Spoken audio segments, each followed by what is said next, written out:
दिल्ली कांग्रेस परिवार ने मुझे दिया है, जो परिवार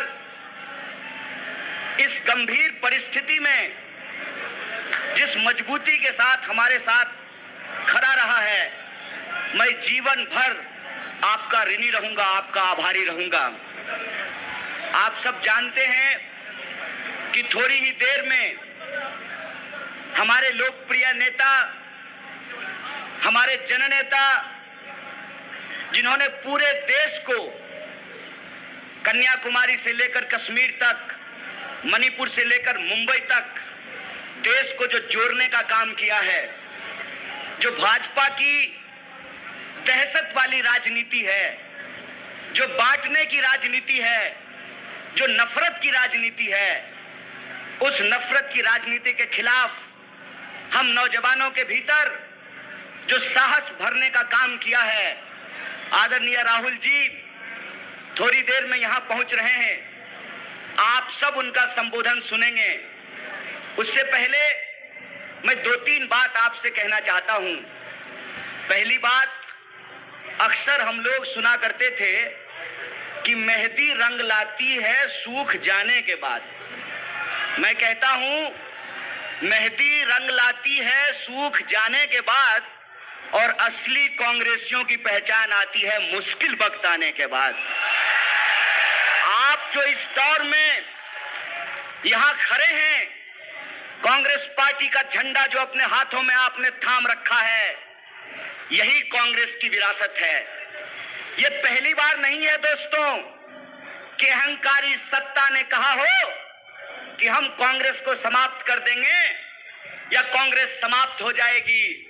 मैं आपको याद दिलाना चाहता हूं, अंग्रेज अफसर भी यही कहा करते थे, जनरल डायर भी यही कहा करता था कि हम कांग्रेस को समाप्त कर देंगे। जिस साम्राज्य का सूरज अस्त नहीं होता था, 200 साल की उसकी गुलामी को बापू ने रघुपति राघव राजा राम, पतित पावन सीताराम, ईश्वर अल्लाह तेरो नाम, सबको सन्मति दे भगवान, ये गाना गा करके समाप्त कर दिया। साथियों, हम मानते हैं कि ये देश के लिए गंभीर वक्त है। हम मानते हैं इस देश को आजादी दिलाने वाली पार्टी, इस देश के लिए जान देने वाली पार्टी, हमारे नेता राष्ट्रपिता महात्मा गांधी ने इस देश को जोड़ कर रखने के लिए, भाईचारे के लिए, सद्भावना के लिए गोली खाई है। हम जानते हैं कि इस देश की एकता और अखंडता के लिए देश की पहली महिला प्रधानमंत्री श्रीमती इंदिरा गांधी ने अपने लिए, देश के लिए अपने ऊपर गोलियां खाई है। हम जानते हैं कि इस देश की सुरक्षा के लिए, इस देश की एकता के लिए हमारे पूर्व प्रधानमंत्री स्वर्गीय राजीव गांधी ने गोली खाई है।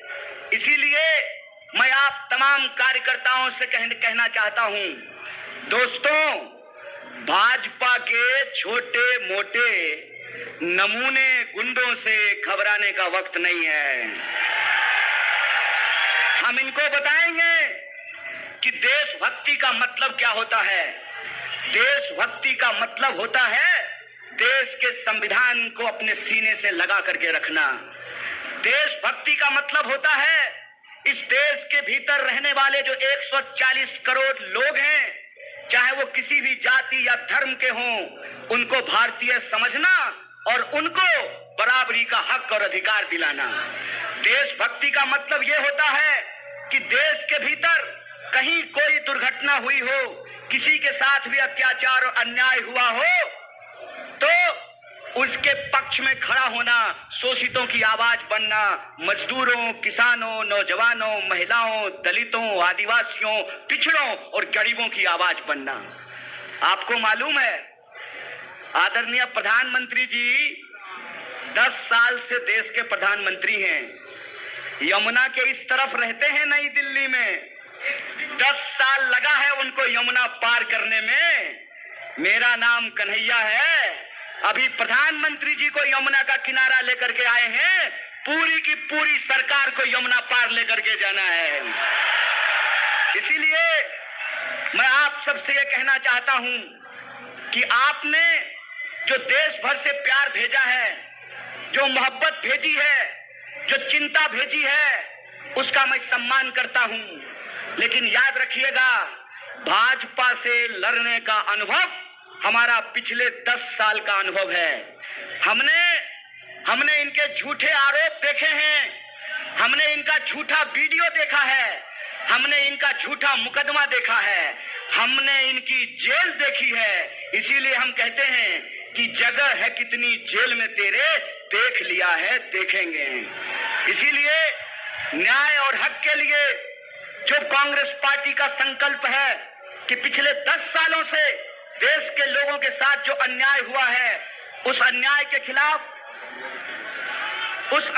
खिलाफ हमने ये तय किया है। हमारे नेता जब कन्याकुमारी से कश्मीर तक पैदल चल रहे थे तो देश के किसान उनसे आकर मिले, देश के नौजवान उनसे आकर मिले, देश की महिलाएं आकर उनसे मिली, देश के मजदूर आकर के उनसे मिले, नौकरी करने वाले वो लोग। सिपाही जी इधर खड़ा हैं, सिपाही जी इधर खड़े हैं। सिपाही जी, पेंशन मिलता है? नहीं मिलता है ना? 2004 के बाद से पेंशन नहीं मिलता है। कांग्रेस पार्टी की सरकार बनने दीजिए, अगर एमपी को पेंशन मिलेगा, प्रधानमंत्री को पेंशन मिलेगा, तो सिपाही को भी पेंशन देना पड़ेगा।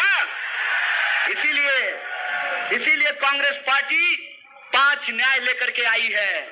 युवाओं का न्याय, महिलाओं का न्याय, किसानों का न्याय, श्रमिकों का न्याय और भागीदारी का न्याय।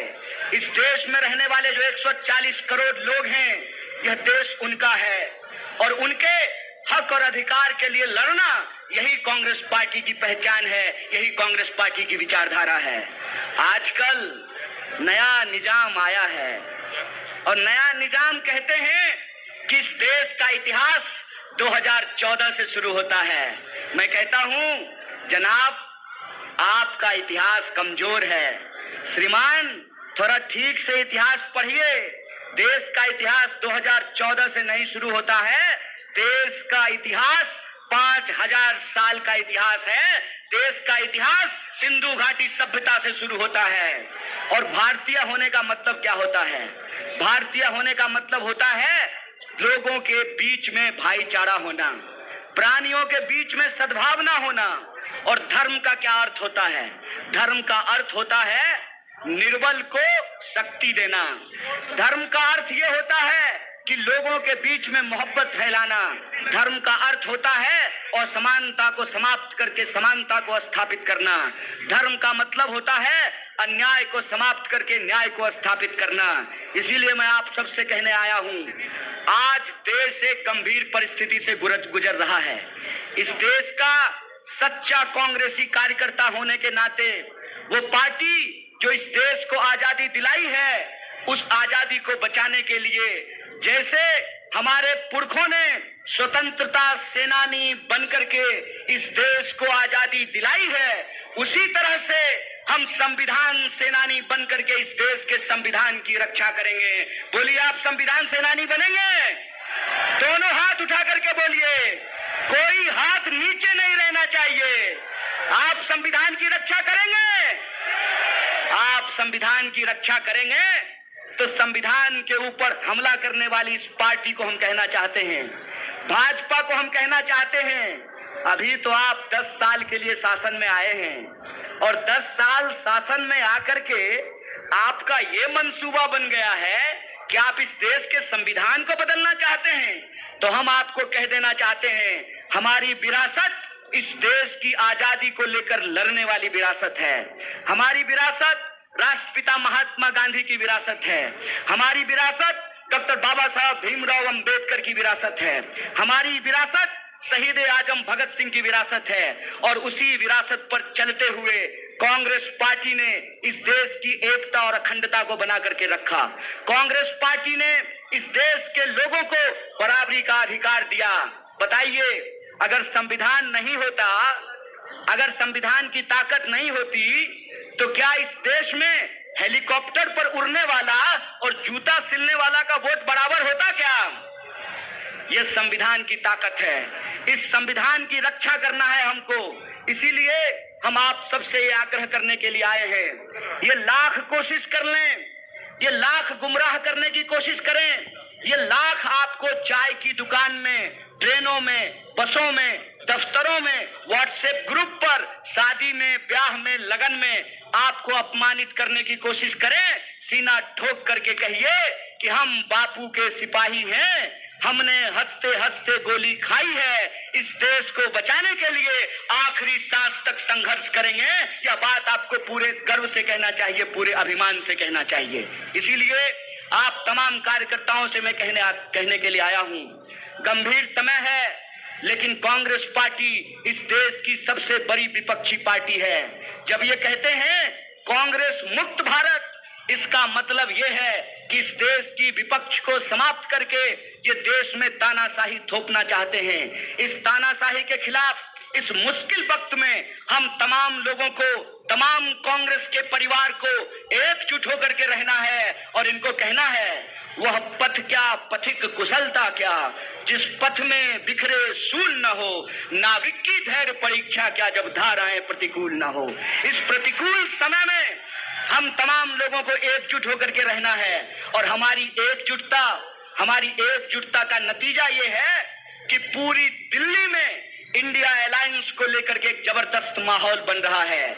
जो भाजपा सोचती थी कि हम 7 का 7 सीट दिल्ली में जीतेंगे, दिल्ली वासियों ने बता दिया है कि ये दिल्ली है मेरे यार, ये दिल्ली है मेरे यार। इस दिल्ली को जब जिसने भी कब्जा करने की कोशिश किया है वो नाकाम हुए हैं, यही दिल्ली का इतिहास है। इसीलिए मैं आप दिल्ली वासियों से ये कहने के लिए आया हूं, ऐ दिल्ली वासियों, ऐ दिल्ली की हमारे आदरणीय बुजुर्गों, हमारी माताओं और बहनों, नौजवान दोस्तों, दुकानदारी करने वाले, बिजनेस करने वाले, नौकरी करने वाले, मैं दिल्ली के एक एक बासिंदे से ये कहने के लिए आया हूं कि भाजपा पिछले 25 साल से दिल्ली को अपमानित कर रही है। भाजपा पिछले 25 साल से दिल्ली को इसलिए अपमानित कर रही है कि इनकी लाख कोशिशों के बावजूद ये दिल्ली की गद्दी पे काबिज नहीं हो पाए हैं। आज जब मैं उत्तर पूर्वी दिल्ली में जाता हूं, लोगों से बात करता हूं, तो लोग हमको बताते हैं एचकेएल भगत जी के बारे में, लोग हमको बताते हैं शीला जी के बारे में, लोग हमको बताते हैं जेपी अग्रवाल जी के बारे में। तो हम अपने दिल्ली के एक एक कार्यकर्ता को कहना चाहते हैं, मजबूती से इंडिया अलायंस के साथ खड़े रहिए। दिल्ली का माहौल बदल रहा है, इस बार दिल्ली न्याय के लिए लड़ेगी। बोलिए, दिल्ली न्याय के लिए लड़ेगी, 5 न्याय और 25 गारंटी के लिए लड़ेगी।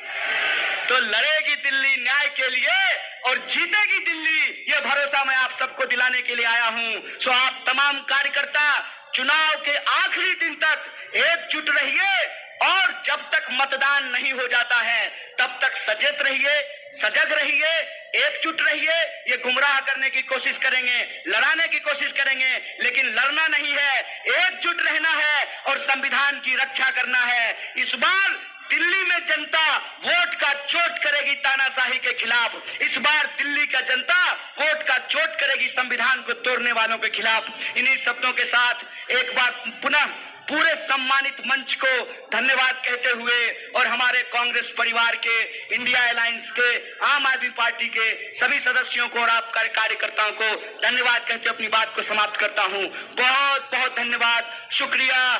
जय हिंद, जय दिल्ली।